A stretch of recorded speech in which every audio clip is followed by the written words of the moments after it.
नमस्कार, मैं हूं नारायण शर्मा और आप देख रहे हैं AINS न्यूज 24 चैनल। अब खबरें विस्तार से। 5 राज्यों में संपन्न हुए विधानसभा चुनाव के परिणाम के बाद जो तस्वीर निकलकर सामने आई है, उसके अनुसार भारतीय जनता पार्टी ने पश्चिम बंगाल, असम और पुडुचेरी में जीत दर्ज की है। तीनों राज्यों में भाजपा की ऐतिहासिक जीत पर राजधानी रायपुर में कार्यकर्ताओं ने अलग अलग तरह से खुशियां मनाई। कार्यकर्ताओं ने भारतीय जनता पार्टी कार्यालय में ही झालमुड़ी का ठेला लगवा दिया। बता दें कि पश्चिम बंगाल में जहां प्रधानमंत्री ने झालमुड़ी खाई थी, वहां की चारों सीटों पर भाजपा ने जीत दर्ज की है। एकात्म परिसर में पटाखे फोड़े गए, नगाड़े बजाए गए और कार्यकर्ताओं ने जीत की खुशी में डांस भी किया।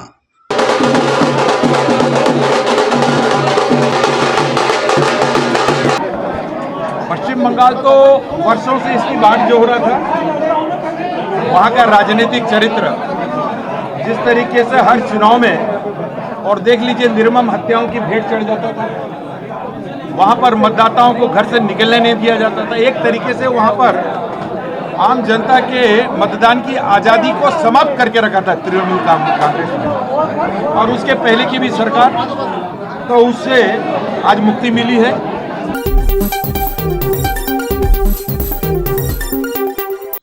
सुशासन तिहार के अंतर्गत मुख्यमंत्री विष्णुदेव साय का औचक निरीक्षण जारी है। जशपुर जिले के बाद वे आज कबीरधाम जिले पहुंचे। यहां उन्होंने भरी दोपहरी में श्रम कर रहे मजदूरों से बात की तो वे दोपहर के खाने की तैयारी में थे। महिला श्रमिकों ने उन्हें साथ में भोजन करने का न्योता दिया, जिसे मुख्यमंत्री ने सहर्ष स्वीकार किया और उनके साथ जमीन पर बैठकर भोजन भी किया। इस दौरान मुख्यमंत्री ने श्रमिकों के भोजन, बोरेबासी, भाजी और आम की चटनी का स्वाद लिया। फिर मुख्यमंत्री ने महिला श्रमिकों के साथ श्रमदान भी किया। यहाँ भी उन्होंने करनी हाथ में लेकर ईंटों की जोड़ाई की। श्रमिकों ने उन्हें क्षेत्र में पेयजल की समस्या से अवगत कराया तो मुख्यमंत्री ने तुरंत पेयजल योजना शुरू करने के निर्देश दिए। 5 राज्यों के चुनाव परिणाम आने के बाद कांग्रेस पार्टी ने आरोप लगाया कि इन राज्यों में भाजपा ने चुनाव नहीं लड़ा, बल्कि जांच एजेंसियों ने चुनाव लड़ा है। छत्तीसगढ़ कांग्रेस के अध्यक्ष दीपक बैज ने कहा कि पश्चिम बंगाल में सुरक्षा बलों के दबाव ने पूरे चुनाव को हाईजैक किया और सत्ता चुरा कर ले गए। उन्होंने आरोप लगाया कि चुनाव में इतने सुरक्षा बल के जवान इसलिए लगाए गए थे कि चुनाव के दौरान लोगों को डराया धमकाया जा सके। पश्चिम बंगाल की बात करें तो लगभग 2.5 लाख से अधिक पुलिस फोर्स और सेंट्रल फोर्सेस लगाकर वहां चुनाव कराया गया है। मुझे लगता है कि इतिहास में पहली बार इतना सेंट्रल फोर्सेस लगाकर वहां पर चुनाव को चुरा लिया गया है, हाईजैक किया गया है। जो बंदूक की नोक पर पश्चिम बंगाल में ममता बनर्जी को हाथ से ये सत्ता चुराने का काम भारतीय जनता पार्टी ने किया है, तो निश्चित रूप से पूरी तरह से इस चुनाव को हाईजैक कर सत्ता और चुनाव आयोग की मदद से इस चुनाव के परिणाम को पूरी तरह से अपने पक्ष में करने में भारतीय जनता पार्टी सफल रहा। और ये जीत भारतीय जनता पार्टी का नहीं, चुनाव आयोग और उनकी पूरी सहयोगी टीम की जीत है। बहुत बहुत बधाई, शुभकामनाएं चुनाव आयोग और पूरे केंद्रीय एजेंसियों को। बढ़ती महंगाई और कमर्शियल सिलेंडर की कीमतों में वृद्धि को लेकर जांजगीर चांपा की कांग्रेस इकाई ने मोर्चा खोला और प्रदर्शन किया। बड़ी संख्या में इकट्ठा हुए कांग्रेसियों ने महंगाई पर आक्रोश जाहिर करते हुए कहा कि महंगाई ने आम जनता की कमर तोड़ दी है।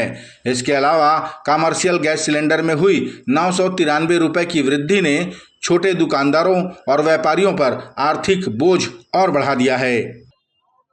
भारत के गरीब जनताओं के प्रति यह बोझ है और उसी के खिलाफ कांग्रेस पार्टी के जिलाध्यक्ष भाई राजेश अग्रवाल के नेतृत्व में हम सब कांग्रेस जन महिला कांग्रेस पूरी टीम इसके विरोध में हम प्रदर्शन कर रहे हैं कि अतिशीघ्र आप गैस सिलेंडर के दाम कम करें।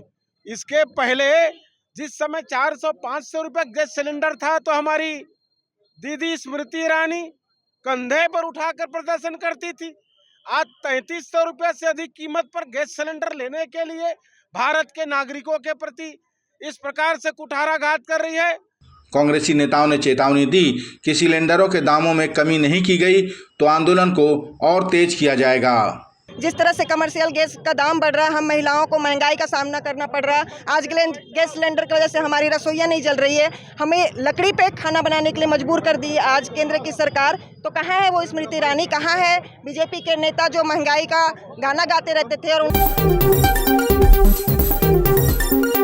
मरवाही वन मंडल के गौरेला रेंज के पंडरी पानी बीट में अतिक्रमण के नाम पर सागौन के पेड़ों की अवैध कटाई का मामला सामने आया है। डीएफओ, एसडीओ, डिप्टी रेंजर और वन विभाग का अमला जब मौके पर पहुंचा तो लगभग 1000 से भी ज्यादा सागौन पेड़ों के ठूंठ पाए गए। तलाशी के दौरान सागौन की लकड़ियां भी बरामद की गईं। डीएफओ ग्रीष्मी चांद ने बताया कि 102 हेक्टेयर में फैले इस सागौन पेड़ों के प्लांटेशन क्षेत्र में बड़ी मात्रा में अतिक्रमण हो रहा है। उन्होंने बताया कि अतिक्रमणकारियों को पूर्व में नोटिस भी जारी किया गया था, लेकिन वे अतिक्रमण करते जा रहे हैं। सभी पर वन अधिनियम एक्ट के तहत कार्रवाई सुनिश्चित की जाएगी। और इधर अतिक्रमण की बहुत समस्या है। यहाँ पीछे जो सोशल फॉरेस्ट्री से वन विभाग के द्वारा एक सागवान का प्लांटेशन लगाया गया था, गत कई वर्षों से यहाँ पे कटाई चल रही है।